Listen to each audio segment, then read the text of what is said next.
Buenos días a todos.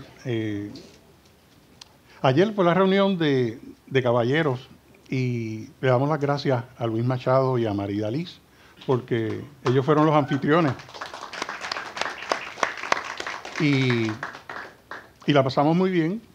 El pastor estuvo con nosotros, el pastor Miguel, pero ya ayer él se venía sintiendo un poquito mal y por la noche pues nos llamó a los ancianos y nos indicó de que iba a ir al hospital para chequearse y entonces, gracias a Dios ya está en la casa, está de vuelta, pero debemos continuar orando por él para que tenga una recuperación porque todavía no está del todo bien.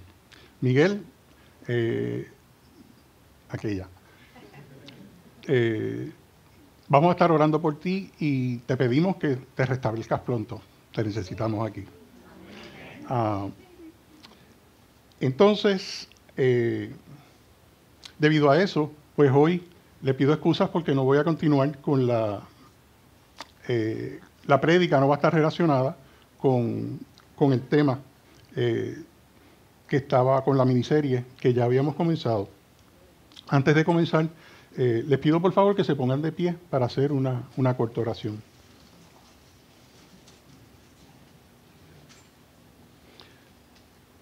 Padre amado, te damos gracias por permitirnos que estemos en esta mañana aquí reunidos para hablar de tu palabra. Los que nos congregamos en una iglesia local, como lo es Crosspoint Español, sabemos que algo sucede domingo tras domingo que no podemos conseguir si nos quedamos en casa. Innegablemente, todos tenemos algún pastor preferido que escuchamos en el internet y las redes sociales. Gloria a Dios por los mensajes de salvación que escuchamos de ellos. Pero sin embargo, esos mensajes palidecen en comparación con el estar sentado frente a alguien que conoce nuestras debilidades, nuestras luchas, domingo tras domingo, como lo hace nuestro pastor Miguel. Y a pesar de eso, nos ama de todos modos y predica con todo su fervor por el amor que tiene por su congregación. Por eso, en esta mañana, oramos para que Dios sane a nuestro pastor Miguel y pronto esté de regreso con la congregación. Si entendemos que Jesús vino a redimir a un pueblo para sí mismo y la gloria de su Padre, y que el Espíritu Santo es quien aplicará esa redención en nuestras vidas, entenderemos la razón por la cual debemos de asistir a una iglesia local. Por eso le pido a Dios que nunca opaquemos el verdadero valor de la iglesia local y no perdamos el privilegio y la bendición de pertenecer a una iglesia como lo es Crosspoint Español para servirle a la novia de Cristo y cuidar de sus ovejas. Y todo esto lo pedimos en el nombre de Jesús de Nazaret. Amén. Pueden sentarse. Bueno.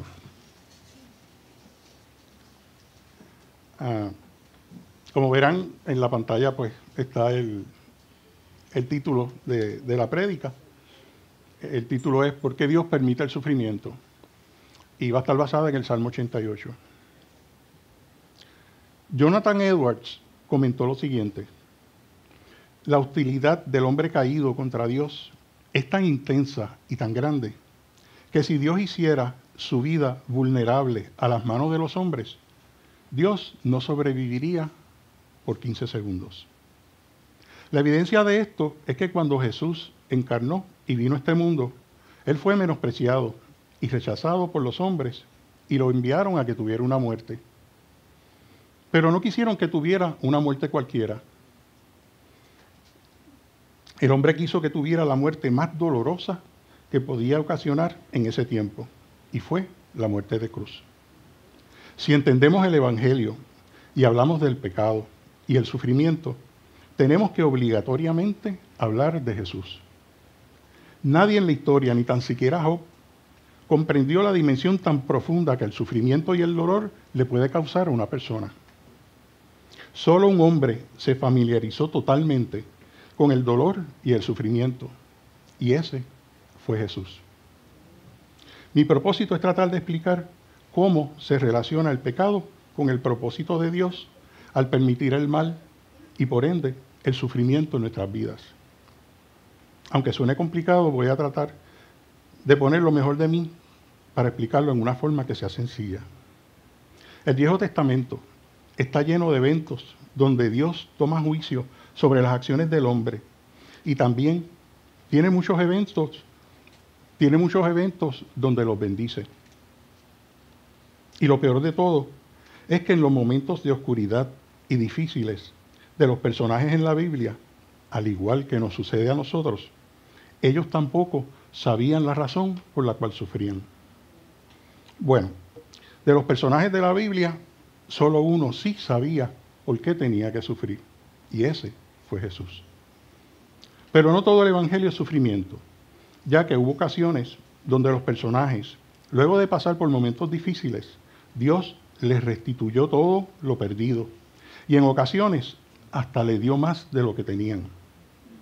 El mejor ejemplo de esto se encuentra en la historia de Job.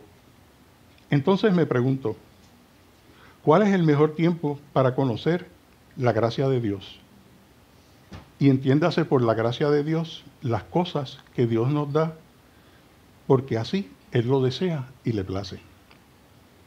Algunos dirán que es cuando recibimos bendiciones que no le pedimos, o cuando Dios contesta nuestras peticiones.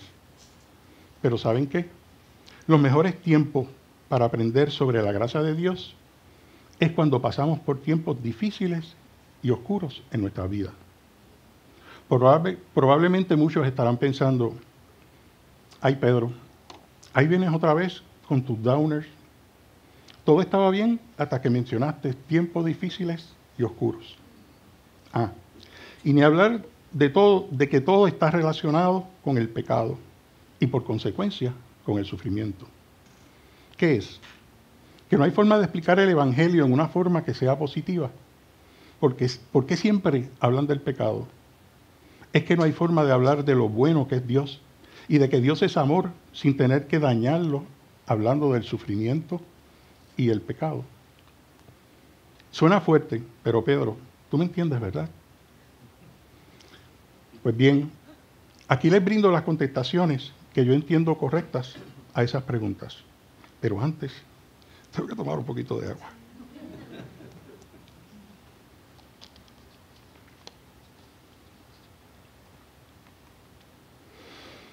La razón por la cual siempre que se hable del Evangelio hay que hablar del pecado y le añado de la ira de Dios es porque si no se habla del pecado ni de la ira de Dios, tampoco podríamos hablar de su perdón, de su misericordia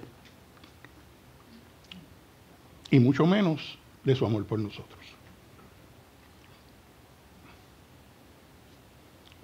Inevitablemente, ambos temas van siempre de la mano.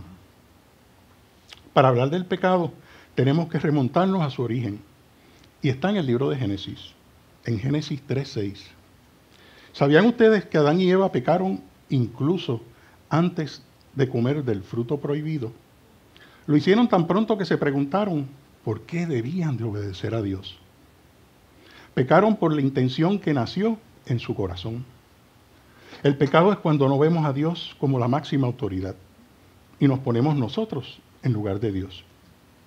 Al Adán y Eva desear ser como Dios, el buen mundo construido por Él se rompió, se hizo pedazos y comenzó el sufrimiento en nuestras vidas. Sin embargo, la historia de Adán y Eva en Génesis 3 no termina con desesperación, sino con esperanza.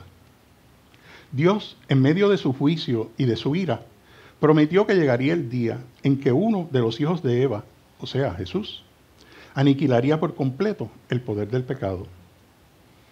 ¿Qué ejemplo más claro que este para demostrar que a pesar de que Dios castiga el pecado con la muerte, por misericordia a su creación, o sea, a Adán y a Eva, los protegió de los elementos del tiempo, dándoles abrigo con túnicas de piel? Esto le dio pie al primer sacrificio de un animal para restaurar lo que el hombre perdió cuando pecó.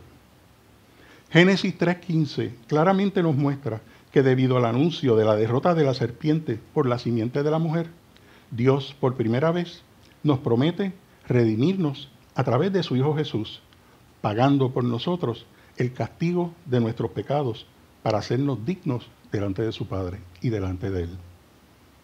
Ok, pues habiendo dejado claro que el origen del pecado es la razón del sufrimiento, ahora es necesario explicar qué es el sufrimiento y por qué ocurre. El sufrimiento es el dolor físico o espiritual que sentimos cuando perdemos, nos separamos o nos quitan algo o alguien que queremos. Pueden ser posesiones, salud, familiares o amigos. Como vimos anteriormente, el sufrimiento del hombre lo causó la desobediencia que Adán y Eva le hicieron a Dios al hacerle caso a las mentiras del diablo. Ese pecado nos destituyó de lo bueno que Dios había preparado para nosotros y tuvo muchas consecuencias en nuestras vidas. Y de una de esas consecuencias es que nace el sufrimiento y el dolor. Por lo tanto, el sufrimiento no lo creó Dios, lo creó el hombre al desobedecer a Dios. Y Dios, por ser meramente Dios, lo permite y lo utiliza para que se cumpla el propósito que Él tiene en nuestras vidas y, lo más importante, para que lo glorifiquemos a Él durante ese proceso. Por eso es que en la historia de Job, Dios utilizó al diablo para que probara la fidelidad de Job hacia Dios. Tenemos que dejar a Dios ser Dios y adorarlo por lo soberano que Él es, a través de la ira y la misericordia ocasionada por el mal que Él permite en nuestras vidas. Ese es nuestro Dios. Yo no quiero vivir en un mundo donde el mal sea el que controle a Dios. Pero ¿sabes qué? Tenemos dos opciones para pensar sobre cómo es que Dios puede reaccionar ante el mal. Puedes creer en el Dios que está en completo control del mal. O, por el contrario, puedes creer que el mal es quien controla a Dios y que Dios está meramente reaccionando lo mejor que puede ante las circunstancias del mal. Ahora te advierto, ese no es el Dios del cual habla el Evangelio.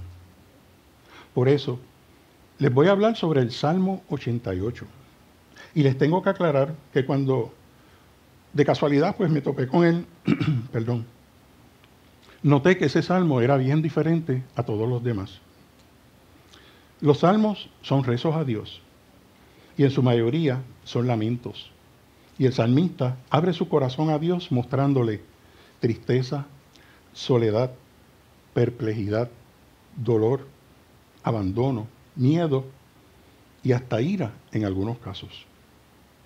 Pero en este salmo me dio la impresión como si el salmista estuviera interrogando a Dios por la difícil situación en la cual él se encontraba. Creo que los Salmos 88 y el 39 son los únicos dos que los salmistas terminan sintiéndose abandonados por Dios. Así que por favor, vayan a sus Biblias y leamos el Salmo 88, los versos del 1 al 18. Salmo 88. Lo vamos a leer completo, son 18 versos.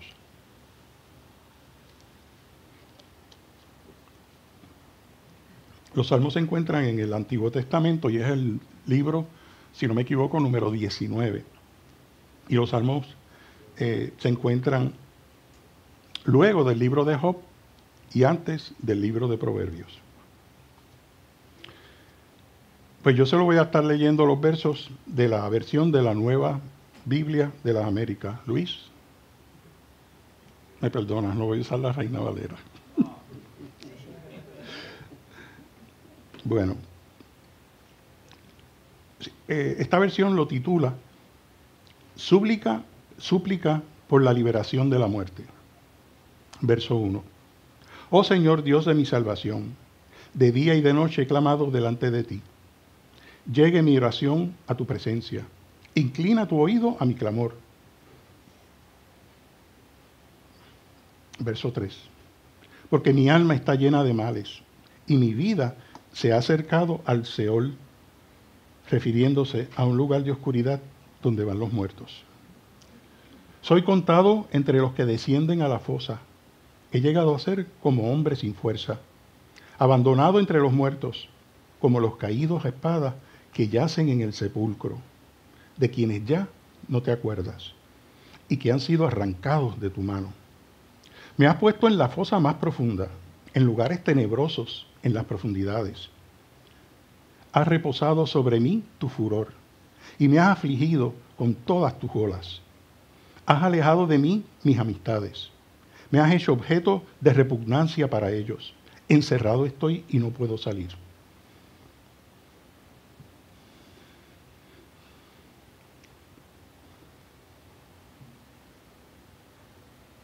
Han languidecido mis ojos a causa de la aflicción. Oh Señor, cada día te he invocado. He extendido mis manos hacia ti. Harás maravillas a los muertos. Se levantarán los muertos y te alabarán. Se hablará de tu misericordia. Se hablará de tu misericordia en el sepulcro y de tu fidelidad en el Abadón. El Abadón se refiere a un lugar de perdición y de destrucción. Se darán a conocer tus maravillas en las tinieblas y tu justicia en la tierra del olvido. Pero yo, a ti, pido auxilio, Señor. Y mi oración llega ante ti por la mañana. ¿Por qué, Señor, rechazas mi alma?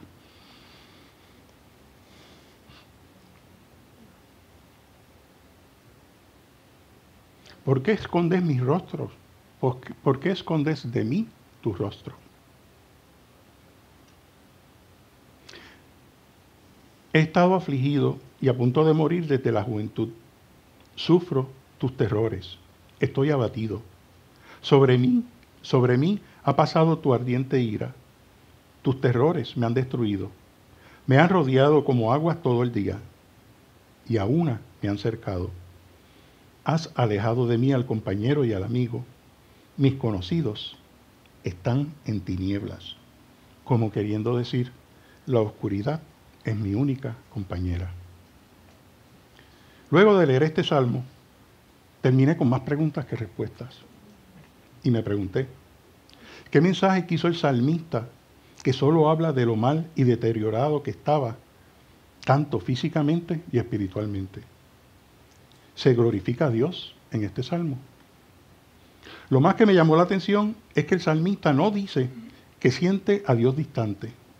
Él categóricamente está afirmando que Dios se ha alejado de él, dejándolo solo en las tinieblas. Creo que este salmo es el único en terminar con una nota tan abatida y tan desgarradora.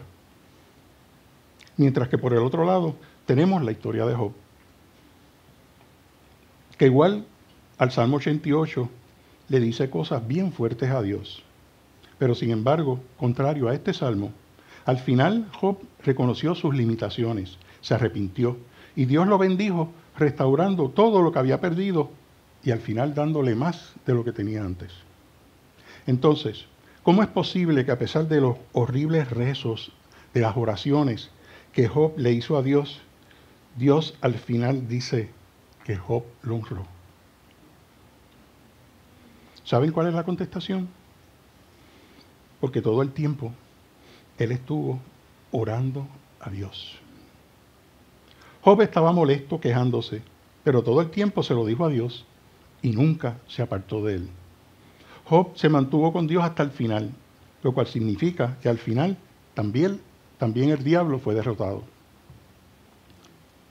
Y lo mismo le ocurrió a este hombre en el Salmo 88. Él no estaba orando a Dios en la forma correcta y más aún le dice a Dios, las tinieblas son mi compañía. Pero se lo estaba diciendo a Dios. Tuve deseo de abundar un poco más sobre este salmo y encontré a Derek Kidner, que es un comentarista de los salmos. Y en uno de sus libros, que se titula, es en inglés Psalms, o sea, Salmos, lo pueden conseguir en Amazon. Él menciona lo siguiente sobre el Salmo 88 y lo cito. La presencia de estos rezos en los salmos son testigos del entendimiento de Dios hacia nosotros. Dios sabe cómo los hombres hablan cuando están desesperados. Al final del Salmo 88, el salmista dice: has alejado de mí al compañero y al amigo. Mis conocidos están en tinieblas. Queriendo decir que sintió como si Dios hubiera cerrado sus ojos ante él y se sintió solo, como abandonado y en tinieblas. Estos últimos versos del Salmo 88 los relaciono con Mateo 27, 45 y el 50 y 52, cuando dice, verso 45 de Mateo: desde el mediodía hasta las 3 de la tarde, el cielo se puso oscuro.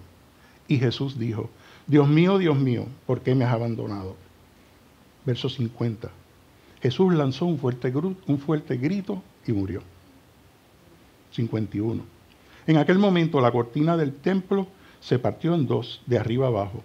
La tierra tembló y las rocas se partieron. Las tumbas se abrieron y muchos de los que confiaban en Dios y ya habían muerto volvieron a vivir. El hombre en el Salmo 88 sintió que había entrado en una total oscuridad y que Dios se había alejado de él, igual a cuando Mateo nos dice que Jesús cayó en la total oscuridad en la cruz y literalmente fue dejado solo por su Padre y todos sus seguidores en la tierra. Para Jesús sí que las tinieblas fueron su único amigo. Jesús tuvo que experimentar que las tinieblas fueran su mejor amigo para que nosotros, en nuestra oscuridad y en nuestros momentos difíciles, pudiéramos confiar en Él. Cuando Jesús recibió el peso de todos los pecados del pasado, presente y futuro de la humanidad, la Biblia dice que Jesús dijo: Dios mío, ¿por qué me has abandonado? Y Jesús lanzó un fuerte grito y murió. Hermanos, debido a lo que Jesús hizo en la cruz por nosotros, Dios jamás nos va a abandonar. Por lo tanto, no estaremos solos durante nuestros momentos de dolor y en nuestros momentos de sufrimiento. No puede quedar más claro que cuando Jesús estuvo en el Calvario y sintió sobre él todo el pecado de la humanidad, el que se quedó quieto, clavado en la cruz, soportando un inmenso dolor por nosotros y nunca nos abandonó, fue Él. Entonces, ¿cómo nosotros somos capaces de pensar que Él nos va a abandonar durante nuestros momentos de sufrimientos en la vida? Él nunca lo va a hacer. Ahora bien, la pregunta que falta por contestar es la siguiente: ¿qué papel juega la soberanía de Dios al permitir el mal en nuestras vidas? Ya quedó establecido que el mal viene de nosotros. Dios no hace el mal. Él no es autor del mal, pero ningún mal puede venir a este mundo sin que Dios tenga completo control sobre él. Entonces, Dios incluso me permite pecar cuando pudo prevenirme. Él sabe lo que yo voy a hacer antes de que yo lo haga.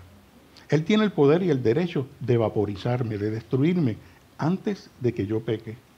Pero Él elige dejar que suceda y lo permite.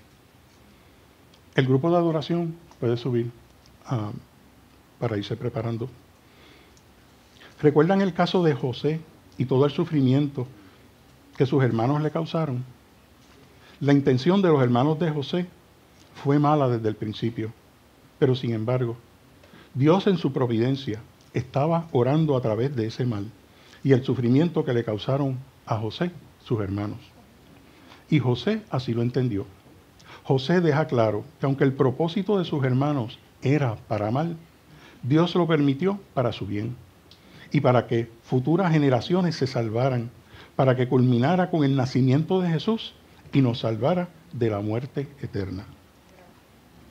Más aún, el hecho de que Dios pueda sacar bien del mal se ve más hermoso en la cruz.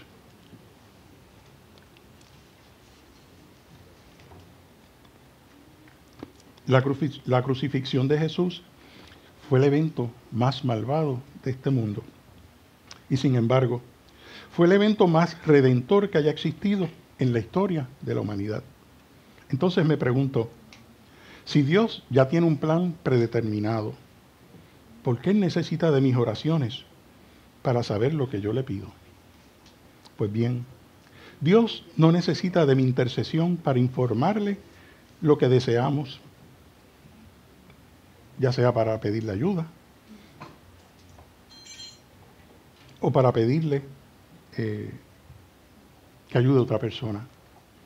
Él sabe lo que yo voy a decir antes de que yo lo diga. Antes de que las palabras estén formadas en mis labios, ya Él las sabe. Dios no solo pone en orden todo lo que va a ocurrir, sino que también pone en orden los medios que va a usar para que se logre lo que va a ocurrir según su plan. Por eso es que Dios ordena y clama por las oraciones de su pueblo, como el medio a través del cual Él trabaja para lograr sus propósitos. Por lo tanto, es un privilegio indescriptible rezar a Dios en intercesión, aunque Él conozca nuestras necesidades antes de que se las expliquemos. Nosotros no le rezamos a Dios para informarle, no es para su beneficio, es para el nuestro. ¿Y qué privilegio es ese para nosotros? La finalidad de la oración no es cambiar la voluntad divina, sino obtener bendiciones que Dios esté dispuesto a otorgarnos, pero deben de ser solicitadas con el fin de recibirlas. Debemos orar conforme a la voluntad de Dios y no a la nuestra. Ahora bien, lo más importante de hablarles sobre el pecado, la soberanía de Dios y el sufrimiento, es que al unir todas estas realidades no se pueden concluir sin hablar de la buena noticia que el Evangelio nos trae, y es la siguiente. Primero que todo, tengo que reconocer que yo soy un pecador igual que ustedes, y que por default, o sea, por falta, lo que sale de mi corazón es lo que hicieron Adán y Eva, desobedecer a Dios.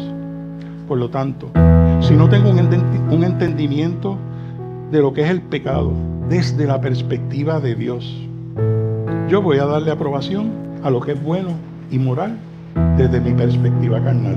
Y entonces me convierto yo en mi propio juez. Al yo admitir que soy pecador, es que puedo ser capaz de confiar.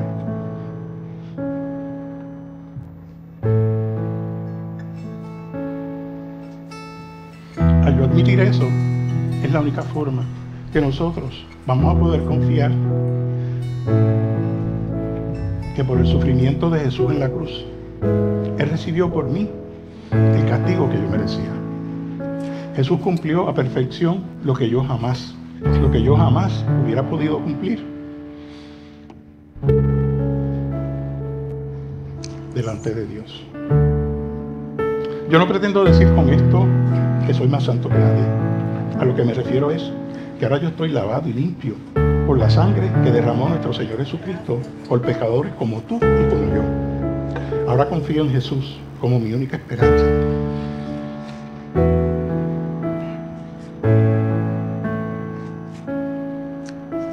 Como mi única esperanza para poder pararme y mirar cara a cara a Dios, debidamente justificado por lo que su Hijo Jesús hizo por nosotros en la cruz. Y yo no les traje esta conversación porque yo piense que soy superior a ustedes. Jamás. Les traje esta conversación porque yo sé muy bien quién yo soy. Yo soy un mendigo diciéndole a otro dónde conseguir mi pan. Que Dios bendiga.